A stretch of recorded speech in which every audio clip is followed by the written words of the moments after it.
It's the biggest projection we've heard so far for the state's budget shortfall, $28 billion. As lawmakers head back to the Capitol in January, this ever-growing number will take front and center. KXAN's political reporter Josh Hinkle joins us live from the Capitol with this financial forecast of the session to come. Josh?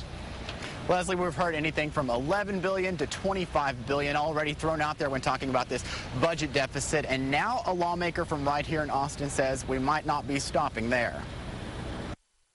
That's the big quote at the top of the movie poster.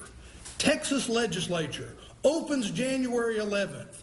Nothing good is going to happen. Talk is not cheap. The way Senator Kirk Watson puts it, talk of a budget shortfall could be more than the state could have imagined. The whispers are that it will reach $28 billion.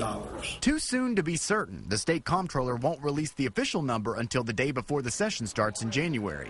Watson says if lawmakers have that number now, it would help them prepare for what's sure to be the biggest item on the agenda. I called back in September, back at the end of this past fiscal year, for an updated revenue estimate and a variety of other items that would allow Texans and those of us that are headed into the legislative session to know just how deep the hole is. Not everyone believes the budget is suffering so much. Groups like the conservative think tank Texas Public Policy Foundation say it's often an exaggeration for political reasons. Lawmakers often use the budget for their own agendas. I still think it's below the 20 number. I've thought all along when they refine it down, it's still in the 15, 18. But extra revenue is only one option. There are also things like the state's $8 billion rainy day fund and, of course, cutting costs. There's going to be repercussions eventually.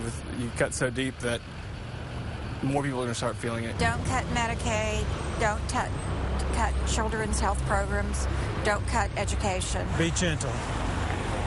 It's got to be done. Whatever the action and the amount, lawmakers will know one thing for sure. Things are going to be a little rough under the dome this session. This all comes at the same time that lawmakers will have to consider some other huge issues, namely voter ID and redistricting. And Watson says that it's very unlikely they'll be able to solve this entire budget crisis in just one session. For now, we are live at the state capitol. Josh Hinkle, KXAN, Austin News.